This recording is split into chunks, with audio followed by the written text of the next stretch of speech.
Welcome to Dodgers Dogs as part of the Dodgers Daily Network. Casey Porter here. So glad you decided to tune in on a Sunday evening in the big town. I am here in Guthrie, Oklahoma. Wherever you may be, I hope you are having a wonderful evening, as Vin Scully used to say. And today, honestly, we've talked so much about all the free agency stuff, the roster talk, of which the Dodgers are down to 36. And, they did not tender contracts to Brent Honeywell.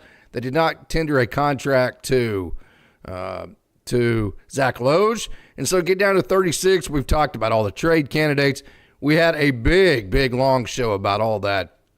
Austin and I did on Friday. So to be honest with you, I don't really have any talking points in terms of just kind of going over all the same stuff.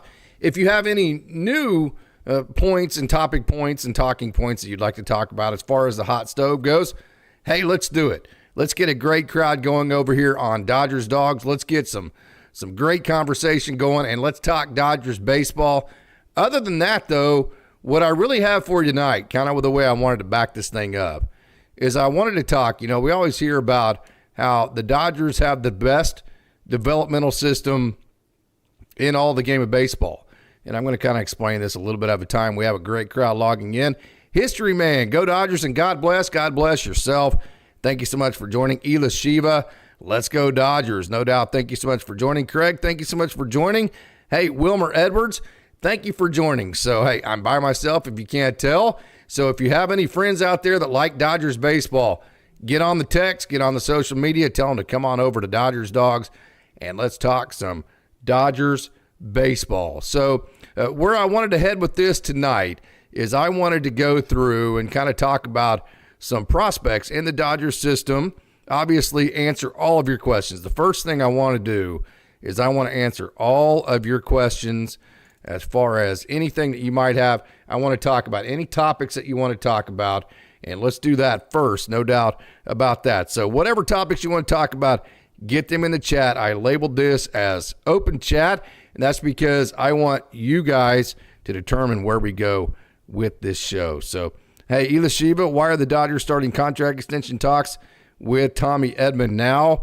Well, that is to get a head start on him because they like the style of play. And then whenever it comes up, I believe he comes due. Don't exactly at the end of. Don't exactly quote me on that, but I'm not exactly sure when Tommy Edman's contract comes due. Austin's a lot better on the business side of those things. But typically speaking, when teams and players start doing that what that is showing, without knowing the exact details of the contract and when it's due and all that, which again, that's not necessarily my sweet spot. What is my sweet spot is knowing that those communications are a signal from Tommy Edman's camp that, hey, I want to be a Dodger.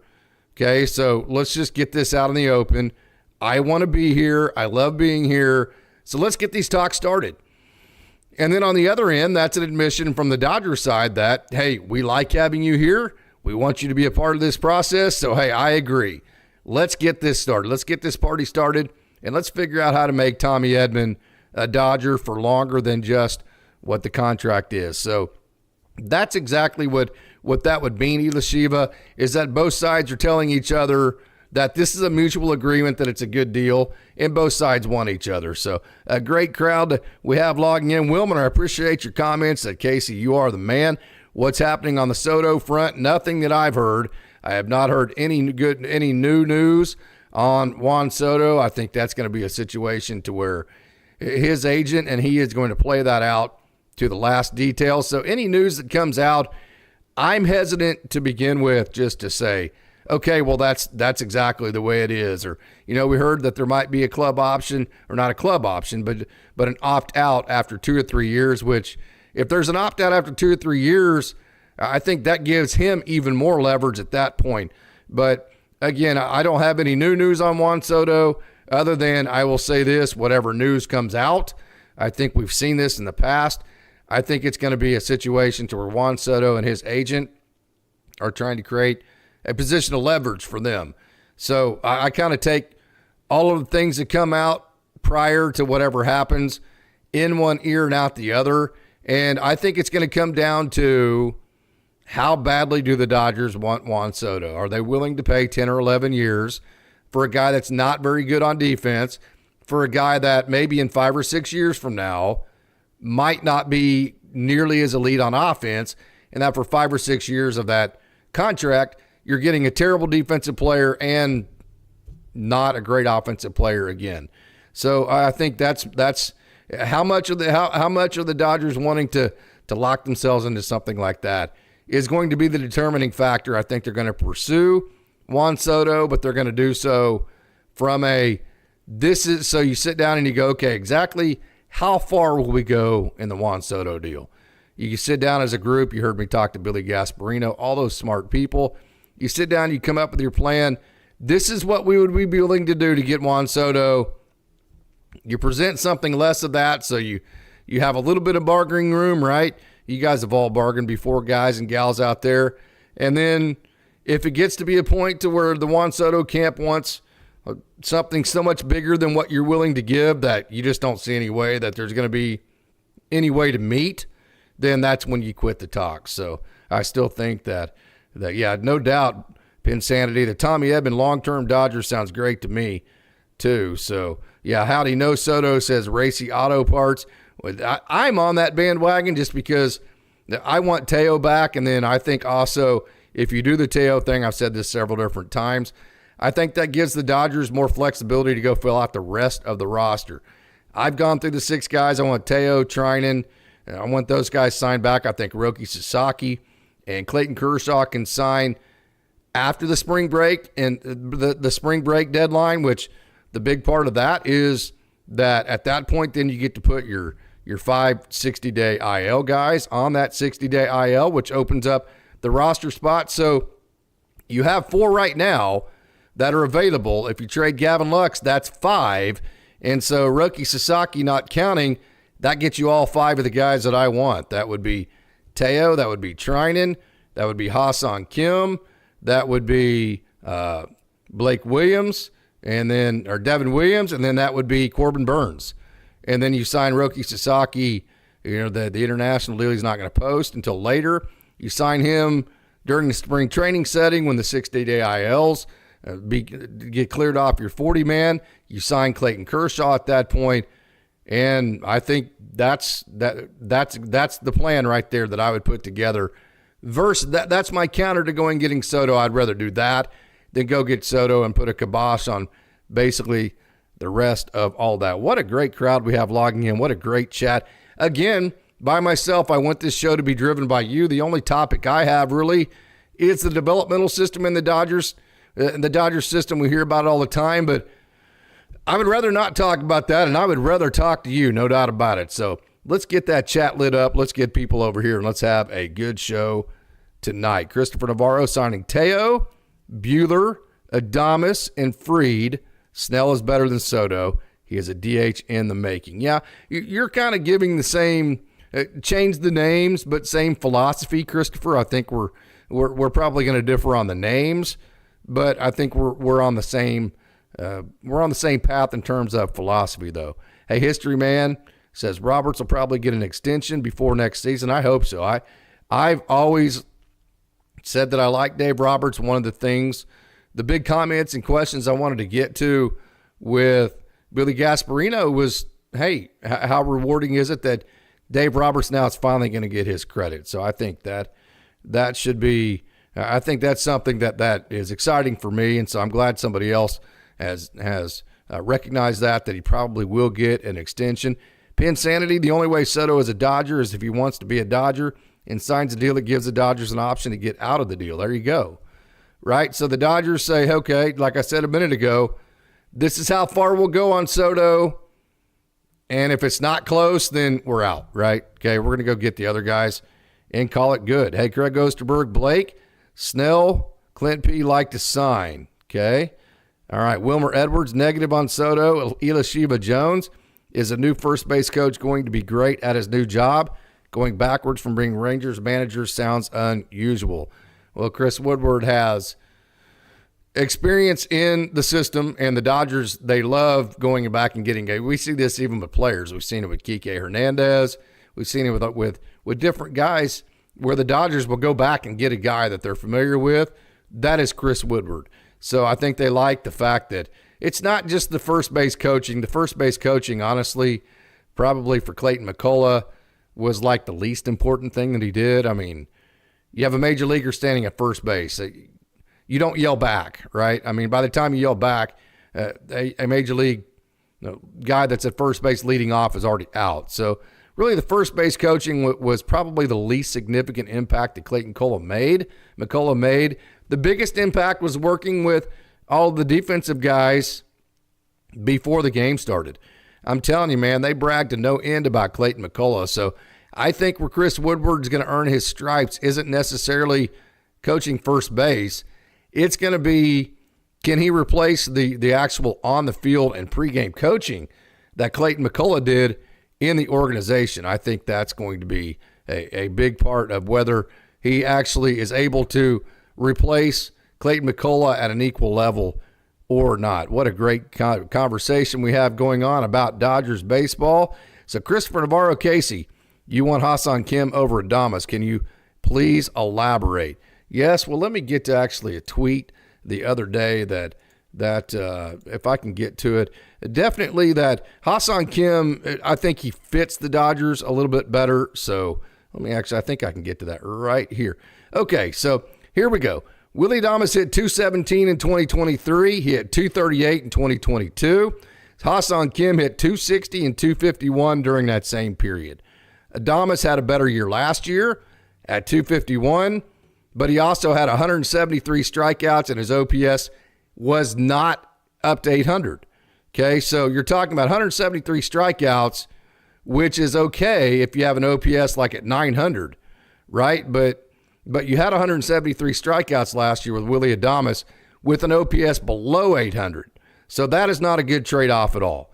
So his lifetime batting average is 248. Adames has a lifetime strikeout percentage of 27.2 compared to a lifetime ISO of 196. So whenever you look at K percentage and ISO is a power index, okay? So you want your K percentage and ISO to be as close together as you possibly can be. So if your K percentage is substantially higher than your ISO, that tells you that your trade-off between striking out and power is substantially negative. So when you look at that 27.2 versus 196, Willy Adames has almost a 10% higher K percentage than he does ISO. So he has basically a 10% disadvantage when you compare strikeouts, a negative ratio between strikeouts and power index. So he's known as a power guy. He's not known as an average guy. He's known as a strikeout guy. And those strikeouts have not equaled the power. Okay, so the trade-off between power and strikeouts for Willy Adames has been significantly negative. On the other hand, Hassan Kim has a very similar lifetime batting average, but a K percentage that is almost 10% lower than Willy Adames. And while his power numbers aren't as good, his K percentage is less than 3 points from his ISO. So when you look at the trade-off between Hassan Kim and Willy Adames, the K percentage versus power index is much, much, much more positive on the Hassan Kim side. So that tells you, yes, will Willy Adames hit more home runs? Yes. But will those home runs actually give you more of a positive trade-off as far as the offense goes? No. If you take a deep dive into the metrics, the player that you would want in that scenario when you're comparing strikeouts versus power, easily, by far, is Hassan Kim, right? So although his power numbers aren't as good, his K percentage versus ISO ratio is much better. And despite the less in power when compared to the Ks, that's much more significantly positive compared with those two in comparison. So Adames would be more explosive, no question, which would lead to more, crooked numbers, explosions by the offense. It would lead to the Dodgers scoring like 10 runs in one game more often. But in terms of being a rally killer, nothing does that more than striking out and having a negative strikeout percentage versus a power index or an ISO. So Adames would add to the boom or bust of the Dodgers, whereas Kim would be the one that would add the more consistency to the lineup. And so I think personally, you already have Max Muncy, you already have Teo, right, who strike out quite a bit.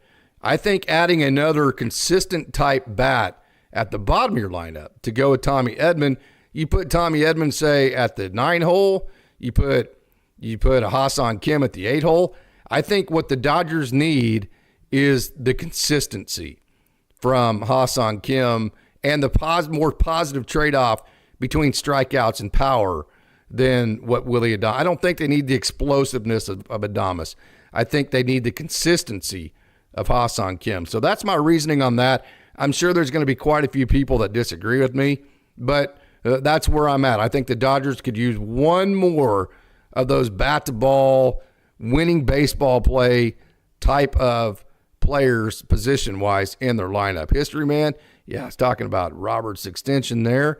So, yeah, there is my comment on that, Christopher Navarro. That is my reasoning. So, hey, Pinsanity, I don't like Max Fried for the Dodgers as he's been dealing with injuries a lot, and I don't want more all-star pitching rotation injured list, right? So, what do the Dodgers need out of a pitcher? A starting pitcher? They need him to be an ace? Yes. They need him to eat up a lot of innings at the top because we have a lot of injured pitchers like Tyler Glass now, like Shohei Ohtani, like Dustin May, like Tony Gonsolin, like Bobby Miller, like all the young guys, okay?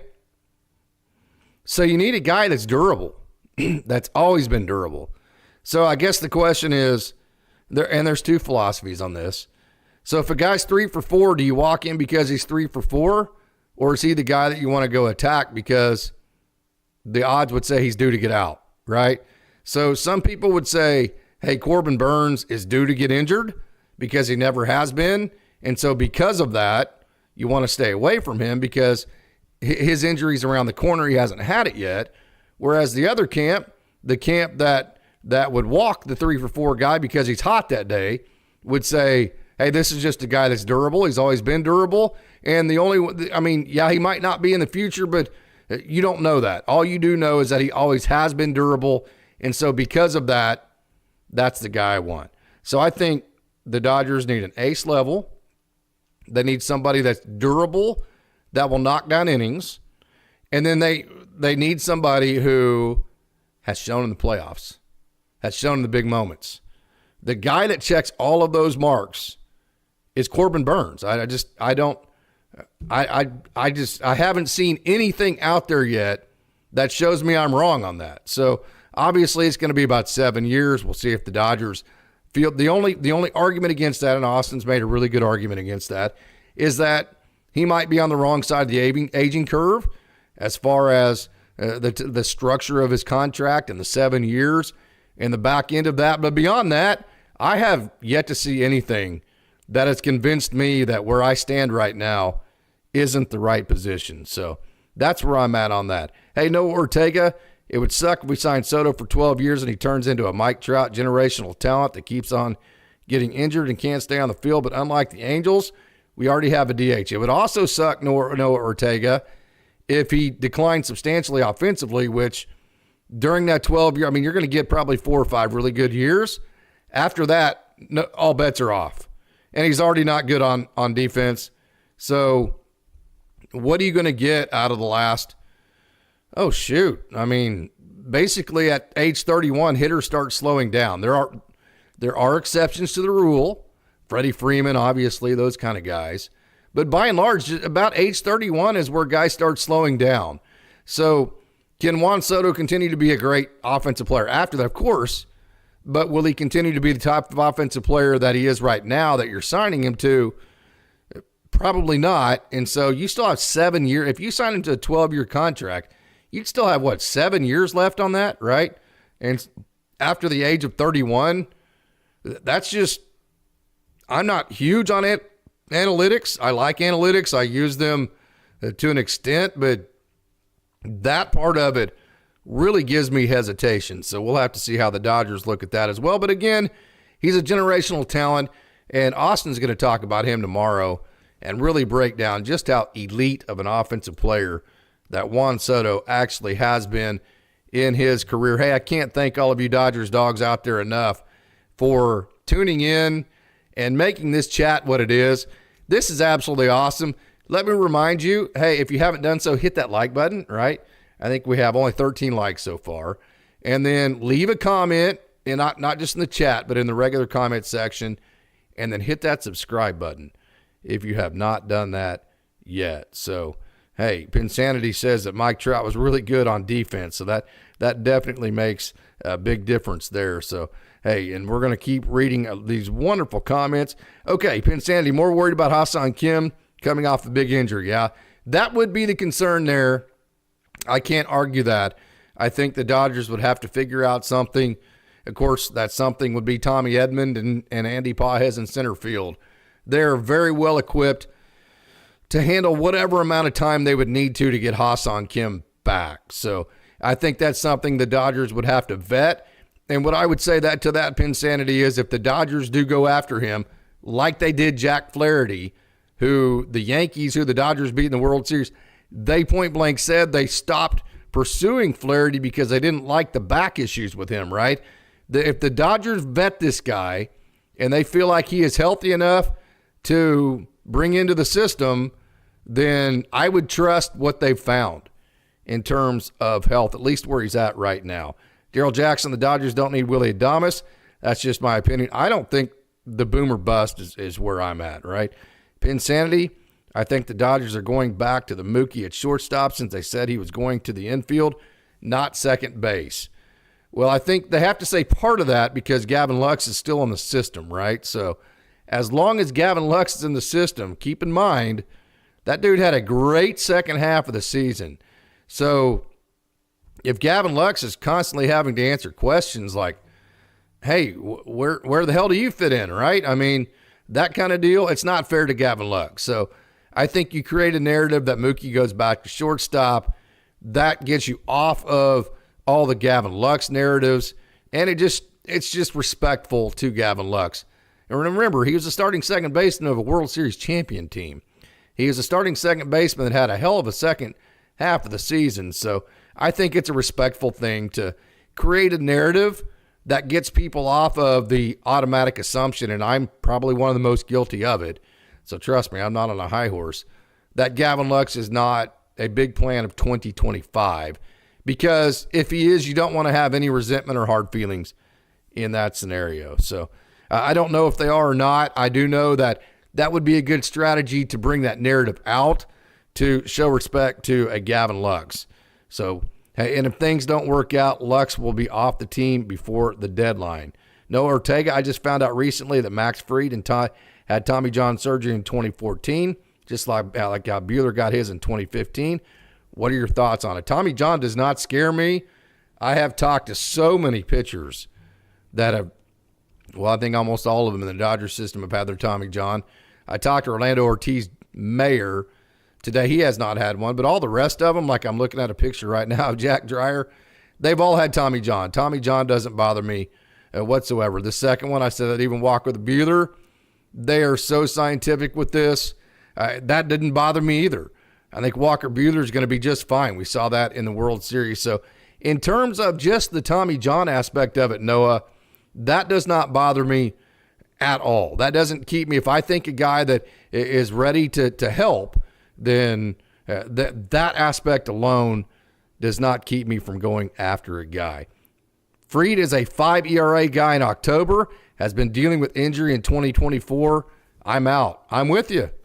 I'm with you, man. I'm telling you, check, all the boxes, durability, excellence, obviously, ace-level type pitcher, and playoff performances. I'm telling you, the guy that checks the boxes is Corbin Burnes. The only box he might not check is the length of contract the Dodgers want to sign. Hey, Christopher Navarro, great response on the Hassan Kim Adames question. I think Abreu is rubbing off on you with metrics.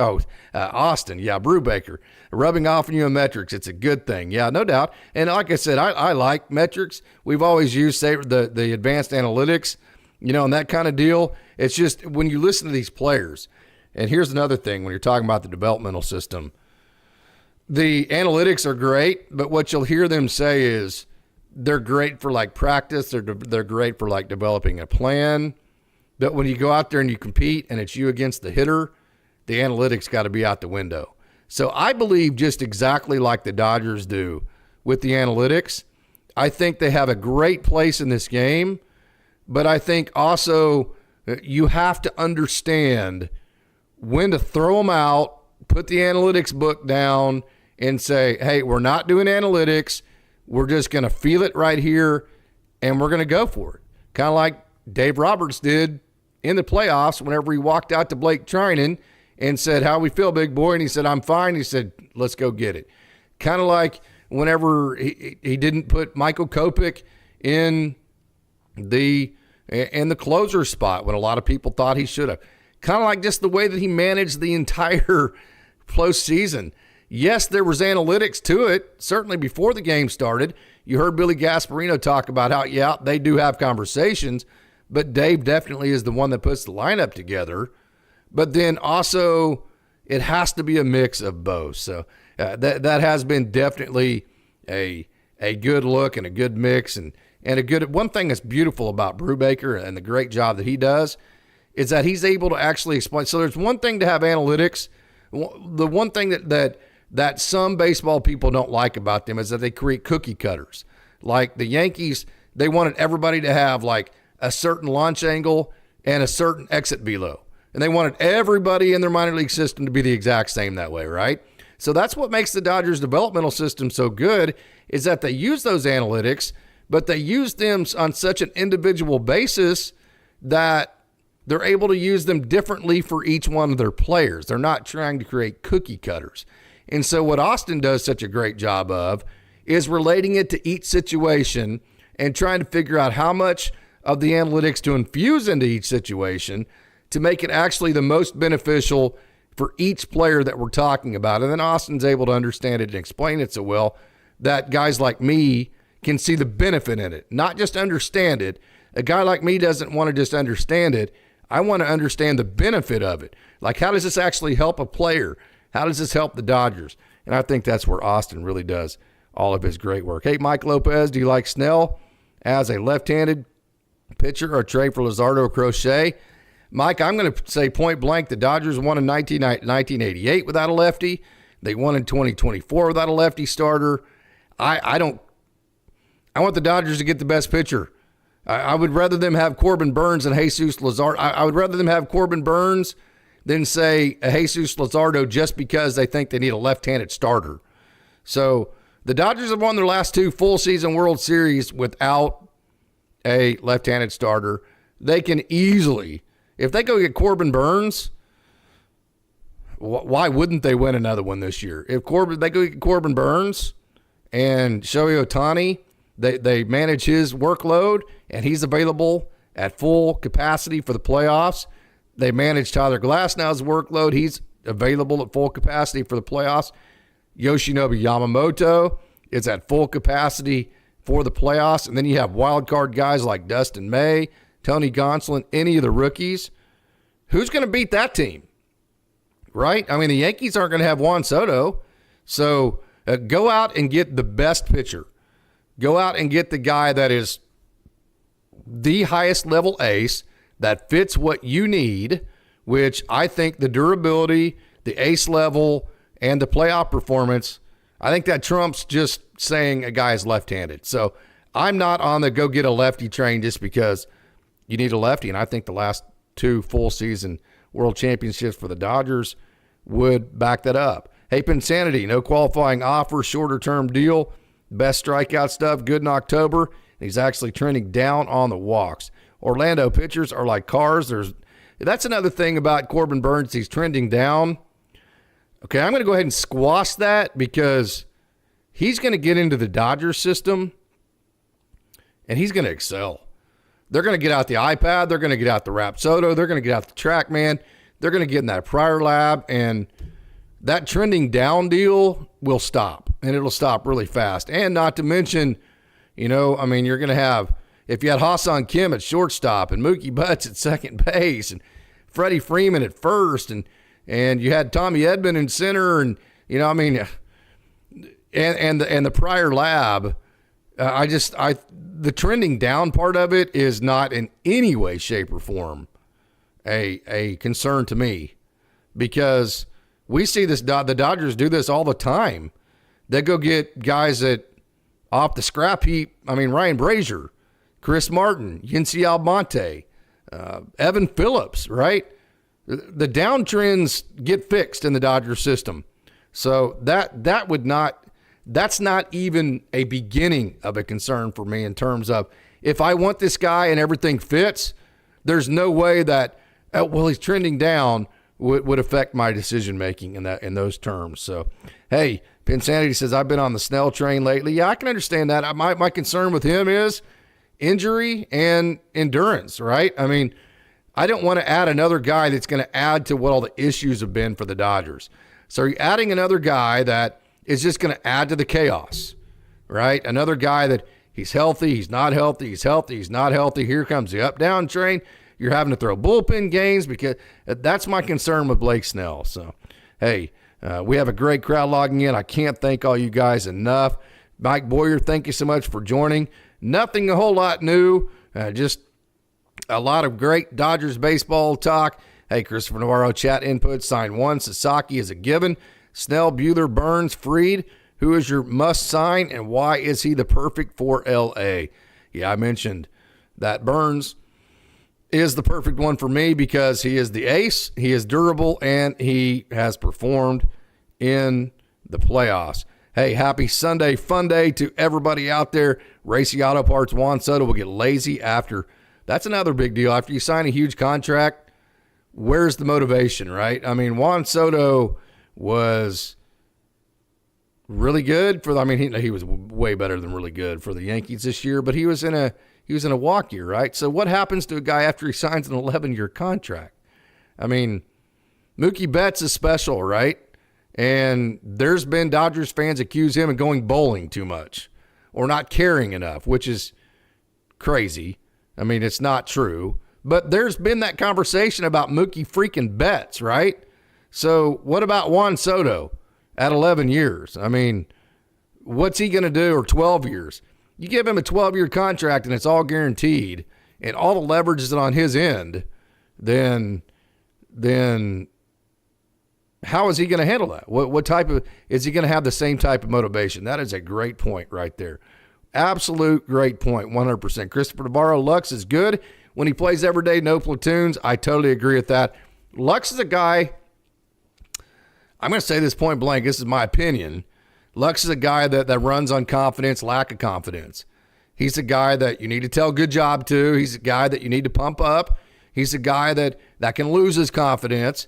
And I think what Christopher's saying here is that whenever you platoon Gavin Lux, you're getting him out of rhythm, and then the failure becomes hard for him to deal with.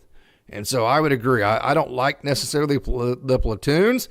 That's part of the analytics that I think creates too much of a cookie cutter, is that, hey, analytics would say platoon everywhere you go on the margins.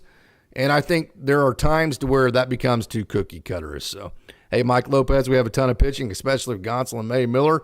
Frasso and Hurt coming back. Do you think that Jack Dreyer is ready to battle for a spot? Let's get to old Jack Dreyer. I've actually got him queued up right here. And right there is Jack Dreyer. The Maytag, yeah, I think there's a lot of people in front of him. I think it would take injury. I think it would take several different guys maybe going down on a 7-day IL or whatever. But in terms of readiness, there's absolutely no doubt that Jack Dreyer is 100% ready. Jack Dreyer is absolutely awesome. I talked to Orlando Ortiz Mayer today. I'm going to release his interview probably this week sometime. And he went on and on and on about just how good Jack Dreyer is. And keep in mind, Orlando Ortiz Mayer played with him at Great Lakes. He played with him at Tulsa. So this guy is absolutely dynamite and only trending and getting better. So is Jack Dreyer ready right now? 100%. Will he get opportunity? That's going to be the question.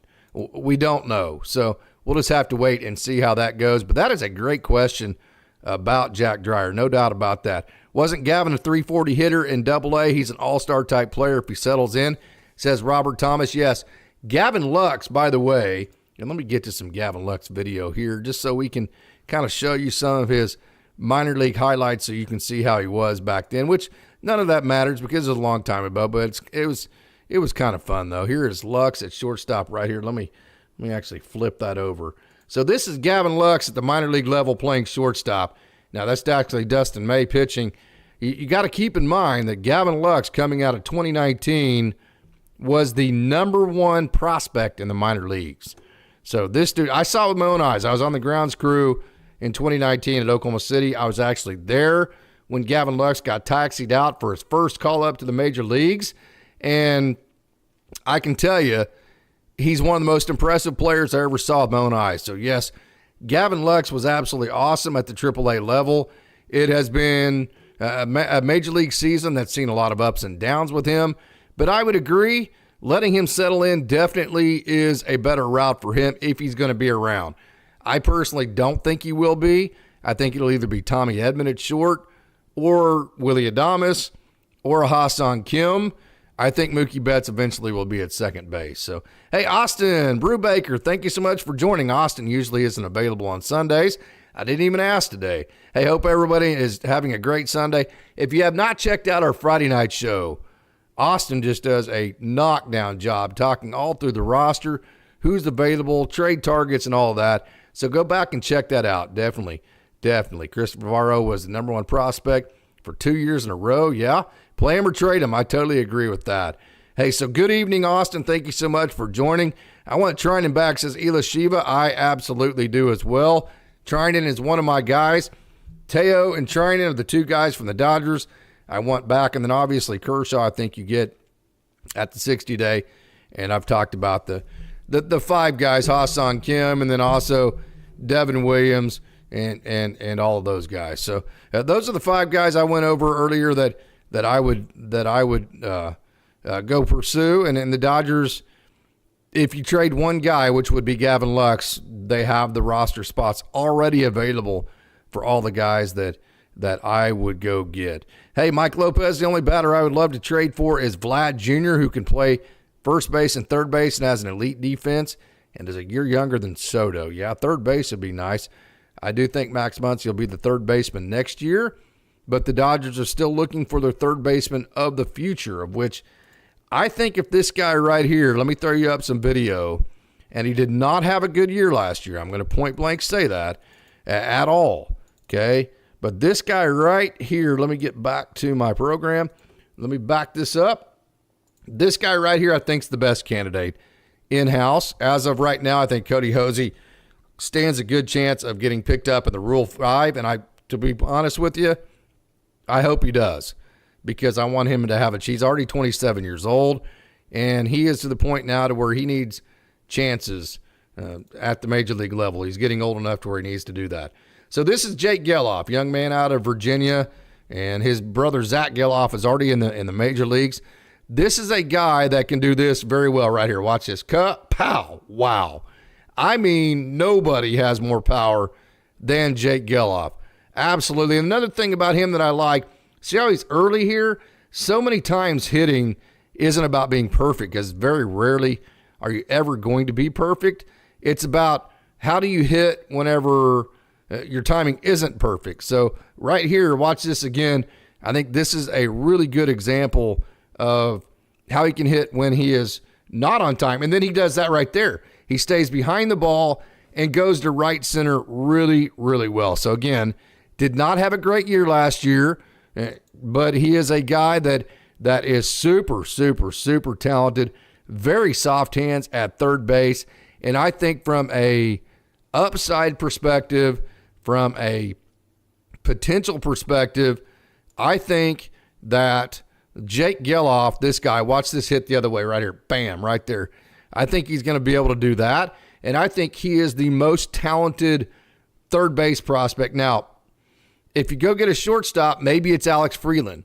So if we get to Alex Freeland and we move over to him, obviously Alex Freeland could be a guy that easily could move to third base, and he is super, super, super talented. He's a guy that when he tames the swing and miss, he's very good. He's also a guy that will post, seasons of like 30 stolen bases. So can you imagine having a third baseman that hits 20, 25 home runs and steals 30 bases. So Alex Freeland, super, super talented guy and switch hitter. So here's a hit right-handed right there. See, there is his right-handed swing. Alex Freeland, good hustle to first base right there, young man. And then what we're getting ready to see here in just a minute is a hit left-handed.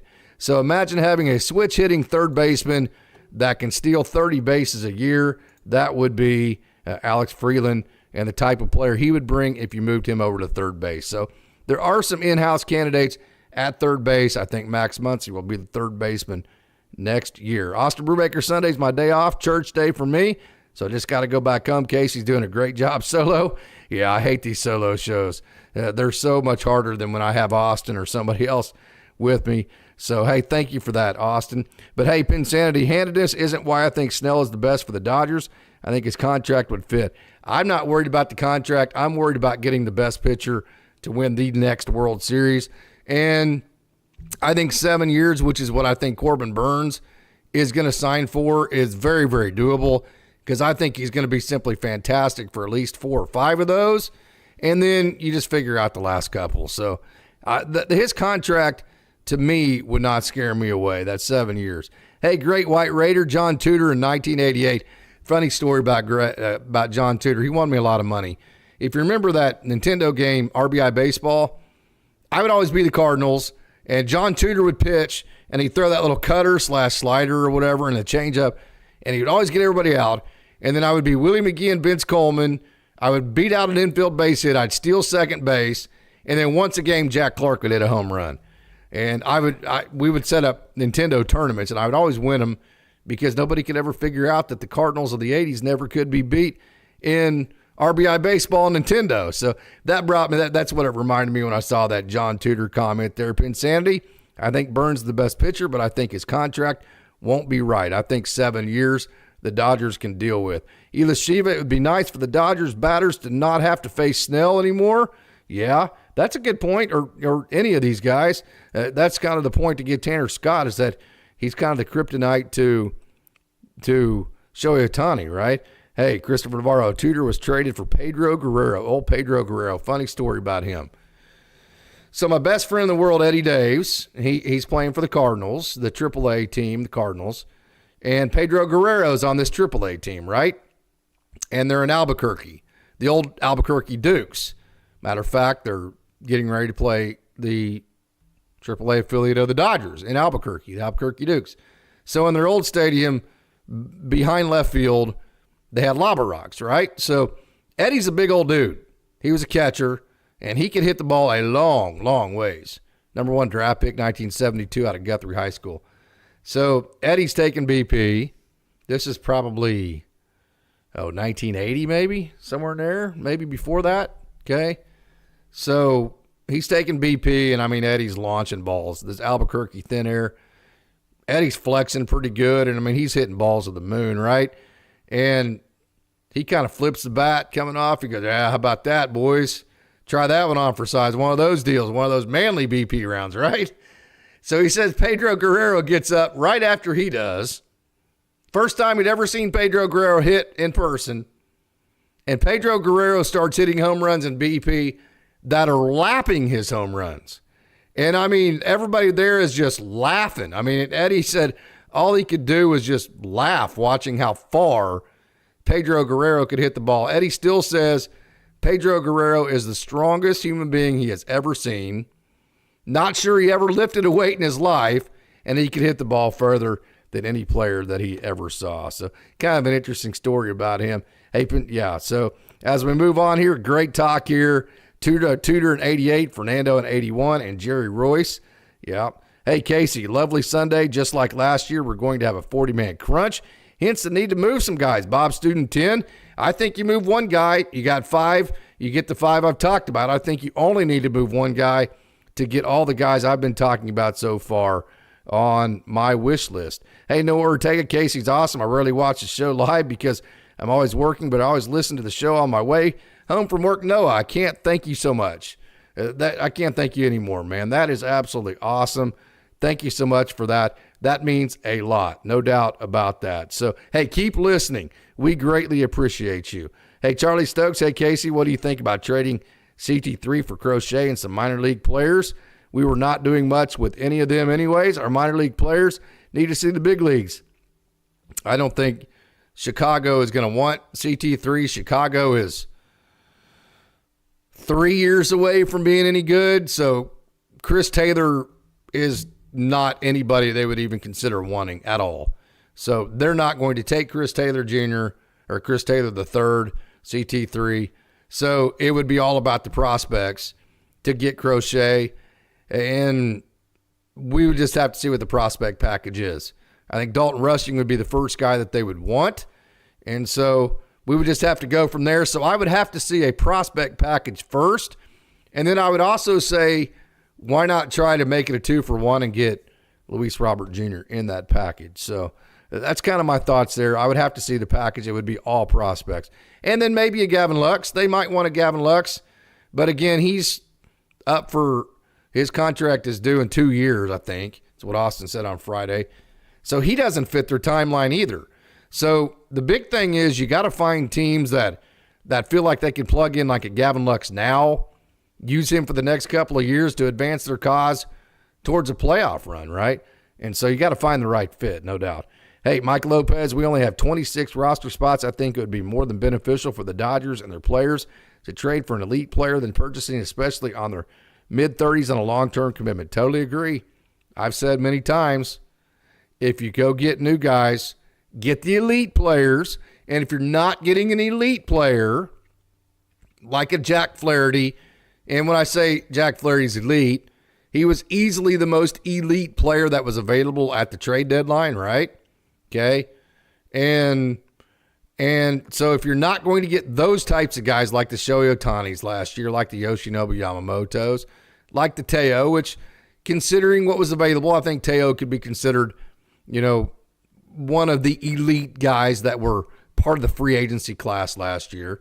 If you're not going to go get that guy, if you're going to get a guy that's going to help you on the margins, like a Lance Lim, like a Noah Syndergaard, like those types of guys, okay, like a James Paxton, use your rookies for those roles. Don't go get these middling veterans for your margins, right? Use Ben Kasparius. Use Landon Knack. Use Kyle Hurd if he comes back. Use Nick Frasso. Use Justin Robleski. Use Maddox Bruns. Use Jared Karros. Use Hyunil Choi. Use those guys. That's how you find a role for your minor leaguers, is you make those your margin guys. And I think that's the way you go there. So go get the elite players in trade. Go get the elite players in free agency. Use your wonderful system that you develop for all the margins. Hey, Pinsanity, there really isn't any elite trade targets on the market, if any. Crochet is the only possible one. I would say Devin Williams. Devin Williams would definitely be elite, and I think he would plug right in perfectly for the Dodgers. History, man, 2025 is going to be a great season, celebrating the 70-year anniversary of the 1955 title and the 60-year anniversary of the 1965 title, and raising the banner for 2024. How about that? Isn't that sweet? I don't like how Crochet handled the 2024 deadline. I don't think a lot of people did, Pinsanity. But again, I think the Dodgers will feel like if they get a guy like that in their culture, that he'll fit right in. And all those types of maybe kind of quirks will go away. Because I can tell you, I've said this, I don't know how many times, I probably worn you out with it, but it is a real thing. You have to be a good person before you're a good player in this system. So if the Dodgers vet Garrett Crochet and they don't feel like in their system he will be the type of culture in terms of the type of player that will fit in the culture, they will not go get him. So I'll say this again. If the Dodgers go vet Garrett Crochet and they feel like he will fit the culture well enough here in this system, I will definitely trust what they come up with. Because again, it's like the Corbin Burnes trending down thing. It's not what is happening now. It's what will happen once that person gets into our clubhouse, into our environment, and in our culture. Will that person then fit in because they feel like they have to, right? It's that old, if you have 9 bad guys and 1 good guy, the good guy turns bad, right? If you have 9 9 bad guys and 1 good guy, if you have nine bad guys and 1 good guy turns bad. If you have 9 bad guys and 1 good guy, whatever I'm saying, right? So the 9-to-1 thing. If they're 9 are good, then the 1 bad guy will turn good. If the 9 are bad, the 1 good guy will turn bad, right? So you bring a guy into your culture, he gets around all these guys, even if he's marginal in that way, right? I mean, I think you'll just be fine right there. So, hey, all the question marks with the starting pitching is why I don't think we have enough. I would agree with you. Hey, Noah Ortega agrees as well. Comments don't scream Dodgers material. We got dogs that are ready to step up whenever they are needed. So that's a good point there. Hey, Pinsanity says I like Lux, which is also why I think they're not moving on unless they have to. All right, and Ela Shiva also is a Lux fan. I hope he has success wherever he is at. Christopher Navarro, maybe a show near spring training comparing prospects pitching stuff. Hurt, Enriquez, Robo, Maytag. Then maybe tools comparing the top prospects such as speed, arm, defensive metrics. We will definitely get that together. Christopher Navarro. Bob Student 10, hey, Casey, lovely Sunday. Just like last year, we're going to have 40-man crunch. No doubt, Christopher Navarro. Position players make up power hit for average and defense. Gelof was way out front and still hit it out. That's what I'm talking about. Hitting with bad timing is a big indicator of future success. Hey, Noah Miller would be awesome at shortstop. Let's go ahead and throw some video up of Noah Miller. So I've said many different times, and this is the part that I really love about these shows right here, is that you Dodgers dogs are absolutely awesome asking these questions right here. This is Noah Miller. So he is a guy that all you really need out of him to be really good is league average offense. You don't need anything more than that of them because he is so good on defense. He is probably the best defensive shortstop in the system. That might include Tommy Edman, right? Okay, let me show you his defense here. This is Noah Miller right here. Whoop, right there. Nice play. Good strong arm. Got rid of it really, really quick. This guy is absolutely a stud on the defensive side of the ball. The question is going to be, can he hit enough to be the guy that you want him to be? That is a big question mark. We will have to see. He is not, just an unbelievable offensive player. Certainly not terrible by any stretch of the imagination. Remember, he won the Gold Glove for all shortstops in minor league baseball. Actually, I did not cut that over. I'm sorry. My bad right there. Again, sometimes whenever I'm by myself, I make mistakes like that. So let me do this. His offense is up on the screen. And then what I'm going to do is I'm going to show you this right here. Watch this defensive play. To his right there, get rid of it quick. And boy, look at that arm for the position he threw from. That is very, very, very impressive. So does Noah Miller have the potential offensively to be a league average offensive player? Yes. And if he is a league average offensive player, remember he is a switch hitter, that his defense is good enough to where he could easily, here you're going to see hits from both sides of the plate. He ended up at AA Tulsa last year. If he can be a league average offensive player, he could be very productive and be a guy that's very well considered for the Dodgers. So yes, that is a great observation about Noah Miller. Great job there, Ela Shiva. Ryan Ward averaged 308, 5 home runs, 11 RBIs in the Premier World Tournament. And Ryan Ward, absolutely. I have said this. Let's get to Ryan Ward, and let's talk about him just a little bit. I promise I will actually get this one signed on over, and I will get back to my program and make sure that I'm not talking without you seeing it. Ryan Ward, I've said this I don't know how many times now, and then let me actually get to the next video. This is live from the stadium. He, in my opinion, has the best hit tool of any hitting prospect that's at an affiliate in the system. This guy has the ability, in my opinion, to hit 275, 280, have an OPS of around 850, hit 25 home runs, and have a strikeout percentage under 30%, maybe 26, 27%. I think Ryan Ward is capable of that, and he is showing to have a great Premier 12 tournament, which is just absolutely awesome. Super excited for old Ward. Christopher Navarro, Casey re-signed Trinan, trade for Devin Williams, or sign Tanner Scott.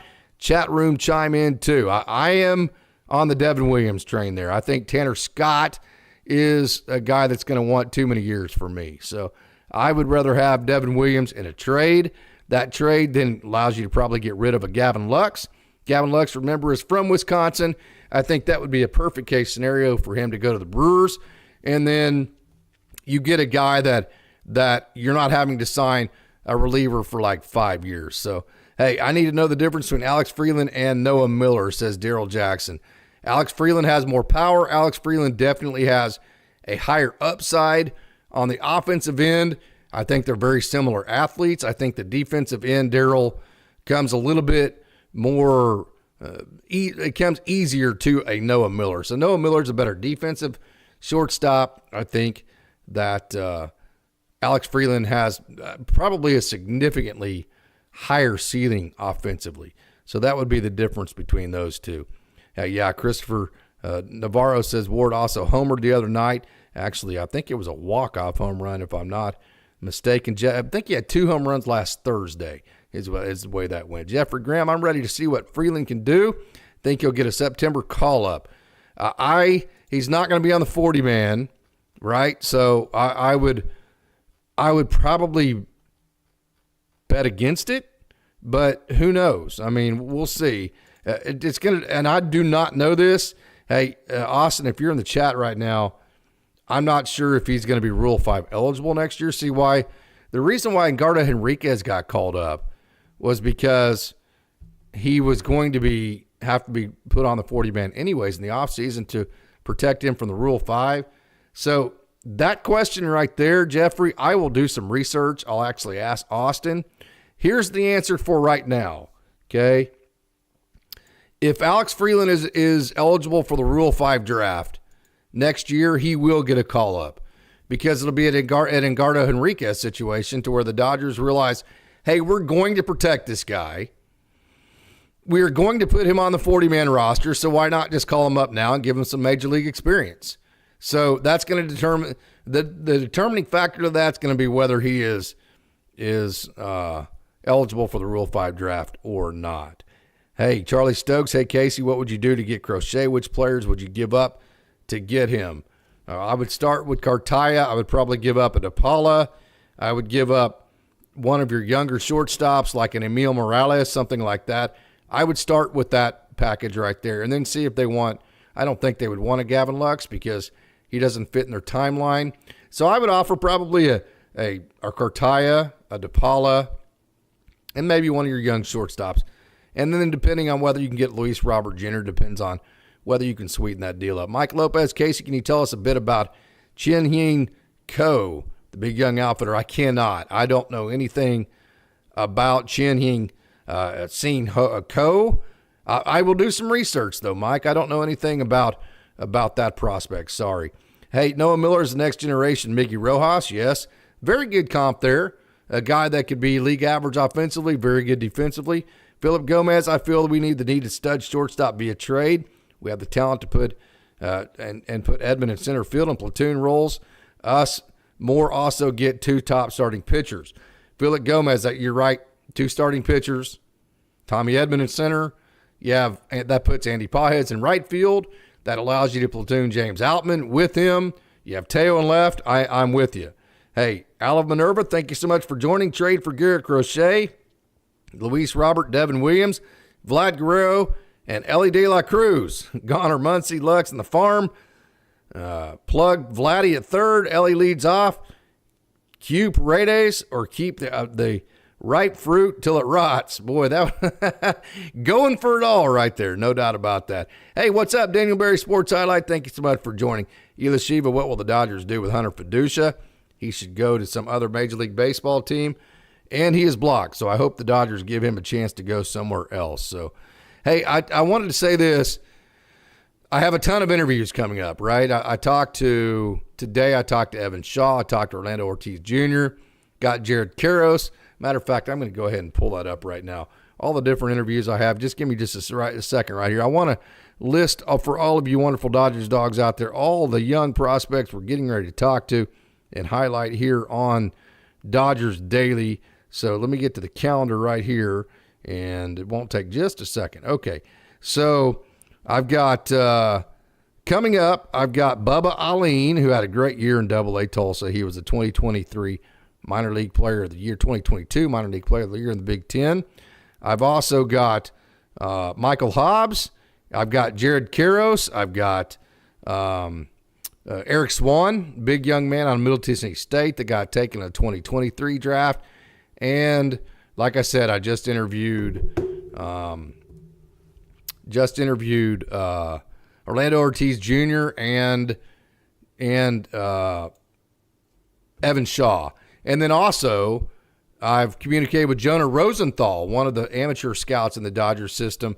Remember last year we talked to the scout that signed James Outman. That was really cool. We're going to talk to Jonah Rosenthal, who signed Peyton Martin, also Jacob Pilarski. So, yeah, is Outman likely a trade candidate? I would say not, because he probably doesn't have enough trade value right now, and he's more valuable to see if he could platoon somewhere and get back to the 4.1 WAR that he was as an outfielder a couple of years ago. So we have a lot of prospect talk coming up, but hey, I think that's going to do it. This is a Sunday night. I've had a long day. This has been just a wonderful show. I can't thank everybody else out there that tuned in to Dodgers Dawgs. I can't thank you enough. It's very flattering when everybody always shows up like they do. So thank you so much. And so tune in tomorrow night. Austin Brubaker is going to be behind the mic. He is going to break down Juan Soto. He's going to tell you just how unbelievable Juan Soto is and make a case for why the Dodgers might want him. So tune into that, Austin Brubaker. And then we have all the prospect coverage coming up this week. And so tune in to all. And then from here on out. And if you have any requests, just you can send me an email or come back to one of these chats and let me know somebody you might want to talk to. So, hey, thank you so much for tuning in. So until next time, it's a great day to be a Dodger.